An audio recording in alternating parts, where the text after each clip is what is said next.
બિલકુલ સિદ્ધાર્થ, સુરતના પુના વિસ્તારની આ ઘટના છે કે જ્યાં 80 વર્ષની માતાની પુત્ર અને પુત્રવધુએ સેવા કરવાની હોય છે. એ સમયે આ માતાને મારતા હોય એવો એક જાગૃત નાગરિકે વિડીયો બનાવી સોશિયલ મીડિયામાં વાયરલ કર્યો હતો. તો કે સમગ્ર ઘટનાને લઈને બે સમાજસેવી સંસ્થાઓ આ મહિલાને રેસ્ક્યુ કરવા માટે એના ઘરે પહોંચી હતી, પણ દીકરા અને વહુએ આ બાબતે માથાકૂટ કરતા આખો મામલો પુના પોલીસ મથકે પહોંચ્યો છે અને પોલીસ હવે આ મામલે કાર્યવાહી શરૂ કરી છે. સૌથી મહત્વની વાત છે કે જે માતાએ પુત્રને જન્મ આપ્યો છે તે માતાની આ ઉંમરમાં સેવા કરવાની હોય, કારણ કે 80 વર્ષના વ્યક્તિ નાના બાળક જેવું તેમનું મગજ થઈ જતું હોય છે, તેમનો સ્વભાવ થઈ જતો હોય, ત્યારે માતાની સેવા કરવાના બદલે પુત્ર વધુ મારતી હોય છે અને સમગ્ર ઘટના પુત્ર જાણતો હોવા છતાં પણ પત્નીનો સાથ આપતો હોય છે. ત્યારે આ એનજીઓ દ્વારા હવે આ વૃદ્ધને પોતાના આશ્રમમાં લઈ જઈ તેમની સેવા કરવા માટેની માંગ કરવામાં આવી છે. જોકે પિતા કહી શકાય પુત્ર અને પુત્રવધુ માતાનો કબજો આપવા તૈયાર નથી, જેને લઈને હવે પોલીસ સ્ટેશને પહોંચેલા મામલામાં જોવાનું એ રહ્યું કે કયા પ્રકારની કાર્યવાહી પોલીસ દ્વારા કરવામાં આવે છે. સૌથી વધારે કીર્તિશ, મહત્વની વાત એ છે કે આસપાસના લોકો જે કહી રહ્યા હતા કે આ રોજનું છે, તેઓએ કદાચ આ વિડીયો બનાવ્યો અને વૃદ્ધાશ્રમના લોકોને આપ્યો, તેઓ તૈયાર હતા લઈ જવા માટે. બિલકુલ, કોઈ પણ વ્યક્તિ હોય પોતાની જનતાને આ પ્રકારે કૃત્ય કરતા હોય તે તમામ લોકોને મનમાં તેને લઈને તકલીફ થતી હોય, એને લઈને જ અડોશી પડોશીના કોઈ જાગૃત નાગરિક દ્વારા વિડીયો વાયરલ કરવામાં આવ્યો હતો.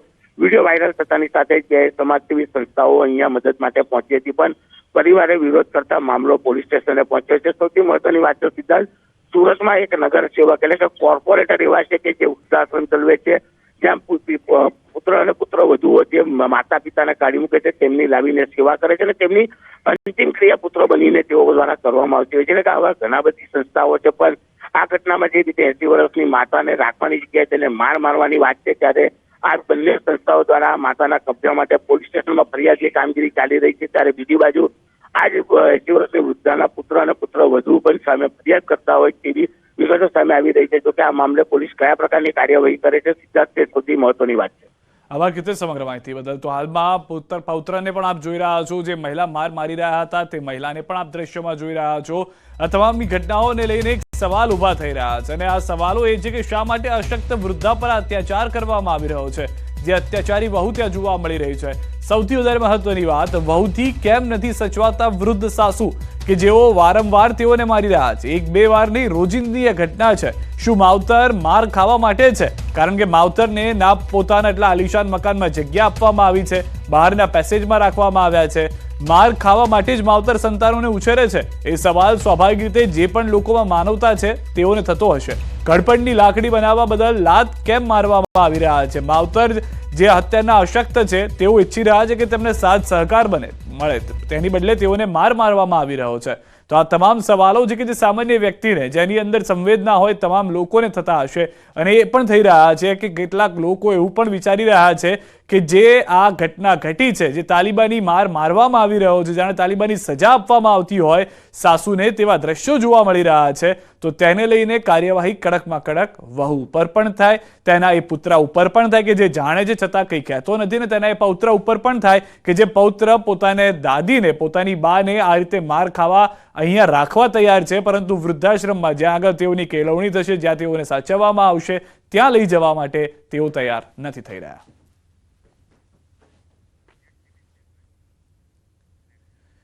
અન્ય સમાચાર, બોટમાં ભીષણ આગ લાગતા અફરાતફરી મચી ગઈ છે. દમણથી સમાચાર, દમણના દરિયા કિનારે લાંગરેલી બોટમાં અચાનક આગ લાગી હતી. થોડી જ વારમાં બોટમાંથી ધુમાડા નીકળતા આસપાસના લોકો એકઠા થયા હતા અને ફાયર બ્રિગેડને જાણ કરી હતી.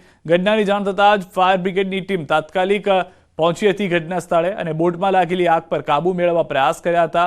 આખરે ભારે જહેમત બાદ લાગેલી આગ જે હતી તે બુઝાઈ ગઈ છે અને તેને કાબુમાં લેવામાં આવી છે. જોકે પહેલા બોટના આગળના ભાગમાં મોટું નુકસાન થયું. આ ઘટનામાં કોઈ ઈજા કે જાનહાની થઈ ન હતી. મહુવાના તલગાજરડામાં ચિત્રકૂટ એવોર્ડ દરમિયાન મોરારી બાપુએ ધારાસભ્યની હાજરીમાં મંચ પરથી કરી હળવા મૂડમાં માંગણી. મહુવા જિલ્લો બને તેવી દર્શાવી ઈચ્છા. આ ઉપરાંત વિદ્યા સહાયકના પગાર વધારા પર પણ મોરારી બાપુ બોલ્યા. અને એક વસ્તુ મારા પાસે હમણાં જ નિવૃત્તિનો કાર્યક્રમ, એમાં કીધું વિદ્યા સહાયકોના પગારનું બાપુ કંઈક કરો. હજી નથી થયું, વધ્યું ને કંઈ વિદ્યા સહાયનું. પણ હવે વિદ્યામાં જેણે સહાય કરી એના પગાર નથી ભરતા. જેણે કાંઈ સહાય ન કરી એ પેન્શન સુધી પહોંચી ગયા છે. મહુવા તો આપણો જિલ્લો નથી એટલે હજી એમાં નહીં મેળ ખાય. ધારાસભ્ય શ્રી બેઠા છે, જ્યારે કદાચ મહુવાને આવો લાભ મળે. એટલે મારા આનંદની વાત તો એ છે કે જેમ જેમ જિલ્લા વધે એમ મને વંદના કરવાનો વધારે મોકો મળે છે. શિક્ષકોની ભરતી અંગે શિક્ષણ મંત્રીનું નિવેદન. કુબેર ડિંડોરે જણાવ્યું કે 24,700 જેટલી ભરતી તબક્કાવાર થશે. મેરિટના આધારે ભરતી કરાવવામાં આવશે. પ્રાથમિકમાં પણ ભરતી પ્રક્રિયા ચાલુ છે. પોર્ટલ પર સિસ્ટમ સાથે ભરતી થઈ રહી છે. વિલંબ થયો છે પણ પારદર્શક પ્રક્રિયાથી ભરતી કરાઈ રહી છે. 1 મહિનામાં ધોરણ 1 થી 12માં શિક્ષકોની ભરતી પૂર્ણ કરી દેવાશે. આપણે જે 24,700 જેટલી ભરતીઓ તબક્કાવાર આપણે કરી રહ્યા છે. આપણે જે સિસ્ટમ જે છે પોર્ટલ પર આપણી પારદર્શક ભરતીઓ કરી રહ્યા છે. એટલે પોર્ટલ પર જેની વ્યવસ્થા છે, આપણે 11-12ની અત્યારે મેરિટ યાદી કમ્પ્લીટ થઈ ગઈ છે. HMATના આચાર્યોની ભરતી ઓલરેડી ઓર્ડરો આપવાની શરૂઆત થઈ ગઈ છે. અને ટાટ માધ્યમિકની અત્યારે શરૂઆત છે. ટેટ 2 6 થી 8ની એની પણ શરૂઆત થઈ ગઈ છે. એક સાથે આ ભરતીઓ આવી છે. કે થોડો સમયમાં વિલંબ થયો છે પણ આપણી પારદર્શક ભરતી જે ચાલુ છે એટલે આ થોડી જે વિલંબ થયો છે. બાકી કોઈ પ્રશ્ન ઉપસ્થિત થવાનો નથી. ભાવનગરના અકવાડ વિસ્તારમાં બબાલ થઈ છે. અદાવતના સમાધાન માટે એકઠા થયેલા લોકો વચ્ચે બબાલ થઈ. અકવાડ વિસ્તારમાં 2 જૂથો વચ્ચે થયો પથ્થરમારો. હથિયારો સાથે પથ્થર અને ઈંટોના ઘા કર્યા. મારામારીની ઘટના સીસીટીવીમાં કેદ થઈ. ઘટનામાં 8 જેટલા લોકોને ઈજા થતા હોસ્પિટલ ખસેડાયા. ઉત્તરાયણના દિવસે થયેલી માથાકૂટના સમાધાન માટે એકઠા થયા હતા લોકો. ઘટનાને લઈ પોલીસે વધુ તપાસ હાથ ધરી. તો દ્રશ્યો પણ આપ જોઈ રહ્યા છો. પથ્થરના ઘા કરવામાં આવી રહ્યા છે. જાણે 2 જૂથ સામે આવી ગયા હોય તેવા દ્રશ્યો પણ જોવા મળી રહ્યા છે. અકવાડ વિસ્તારની આ ઘટના હોવાની હાલમાં પ્રાથમિક જાણકારી મળી રહી છે. સમગ્ર ઘટના સીસીટીવીની અંદર કેદ થયેલી પણ સ્પષ્ટ નજરે પડી રહી છે. આ તરફ ભાવનગરમાં કુંભારવાડામાં તોફાની તત્વોનો આતંક. ઘરમાં પ્રવેશીને તોડફોડ કરી 15 થી 20 લોકોનું ટોળું ઘરમાં ઘૂસી ગયું. પતંગ બાબતે ગઈકાલે સાંજે બની હતી ઘટના. બનાવનું કારણ એવું છે કે અગાશી પર પતંગ ચગાવી રહ્યા હતા તે સમયે પતંગ કપાઈ જતા સામે પક્ષે બેભત્સ શબ્દ બોલતા મામલો ઉગ્ર બન્યો હતો. આ ઘટના બાદ અરજણભાઈ રાઠોડના ઘરમાં અમુક માથાભારે ઇસમો ધોકા અને પાઇપ સાથે ઘરમાં ઘૂસીને ઘરનો સામાન, ટીવી, કબાટ સહિતની ચીજવસ્તુની તોડફોડ કરી હતી. હાલ આ મામલે ડી ડિવિઝન પોલીસ દ્વારા વધુ તપાસ હાથ ધરવામાં આવી છે.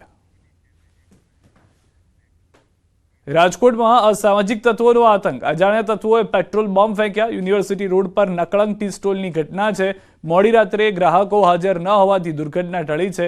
બુકાનીધારીઓ દ્વારા પેટ્રોલ બોમ્બ ફેંકવામાં આવ્યો હતો. સમગ્ર ઘટના સીસીટીવીમાં જોવા મળી રહી છે. યુનિવર્સિટી પોલીસ સ્ટેશન 4માં વ્યક્તિઓ વિરુદ્ધ ફરિયાદ નોંધાઈ છે.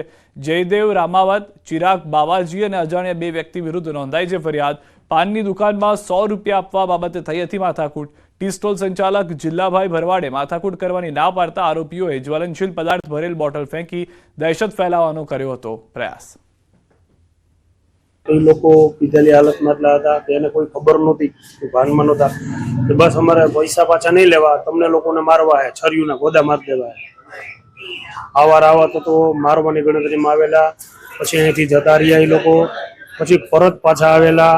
પેટ્રોલના શીશામાં પેટ્રોલ નાખીને બોમ્બ બનાવીને ઘા કરેલા.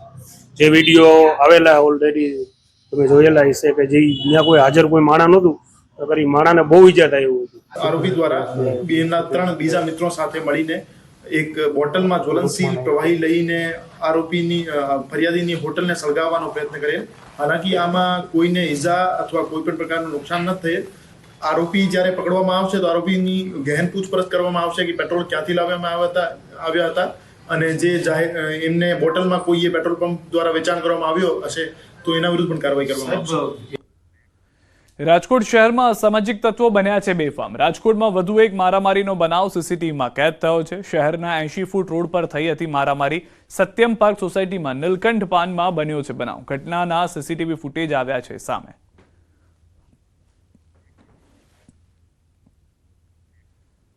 રક્ષક જ બન્યા છે ભક્ષક. હાલમાં તેવા કિસ્સા જોવા મળી રહ્યા છે. ત્યારે વધુ એક કિસ્સો. પોલીસ સ્ટેશનમાં ફરિયાદીને માર માર્યાનો આરોપ. આણંદની ગામડી પોલીસ ચોકીની ઘટના. ફરજ પરના પોલીસ કર્મીઓએ માર માર્યાનો આરોપ. ત્યારે ભોગ બનનાર કહી રહ્યા છે કે મારા ભાઈને અજાણ્યા વાહન ચાલકે અડફેટે લેતા હું તેને સાથે લઈ પોલીસ સ્ટેશનમાં ફરિયાદ કરવા ગયો ત્યારે ઉલટાનો મને અંદર બોલાવી માર માર્યો. મારા ભાઈને ટેમ્પી વાળાએ પાડી દીધો. તો હું એ ટેમ્પી વાળાને અંદર લઈને જતો તો મેં કીધું સાહેબ મારી એફઆઈઆર, આ ભાઈએ મારા ભાઈને પાડી દીધો એફઆઈઆર લખો. મને કે અંદર આવો અશોકભાઈ તમારી એફઆઈઆર લખો. મને અંદર લઈ જાય ને બહુ માર્યો સાહેબ. કોણ કોણ માર્યું? એ 3-4 જણા પોલીસ વાળા હતા અંદર, નામ નહીં ઓળખતો હું. મને મારવા જ માંડી ગયા પણ હું પડી ગયો એકદમ બહાર આવીને.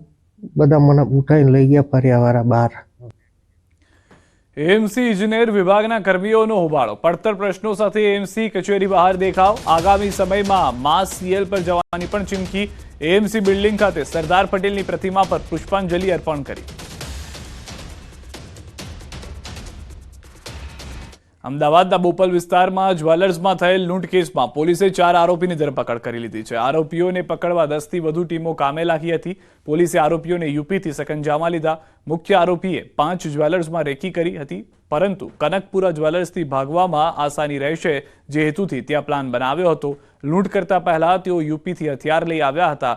પોલીસે બાઇક નંબરના આધારે ઝીણવટભરી તપાસ કરતા આરોપીઓ સુધી પહોંચવામાં સફળતા મળી. તપાસમાં સામે આવ્યું છે કે જાવેદ અને બિરેન્દ્ર અગાઉ પણ ગુનાઓને અંજામ આપી ચૂક્યા છે અને જાવેદ ઉપર યુપી પોલીસ ફાયરિંગ પણ કરી ચૂકી છે.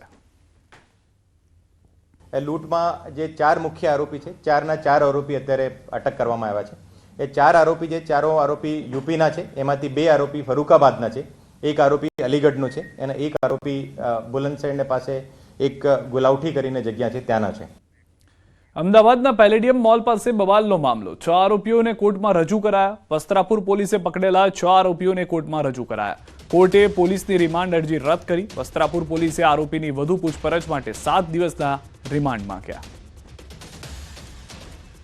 જેમાં પોલીસના મુદ્દા એવા હતા કે કેસમાં વપરાયેલ સ્કોર્પિયો ગાડી રિકવર કરવાના બાકી છે અને સાથેના આરોપીઓને ધરપકડ કરવાના બાકી છે.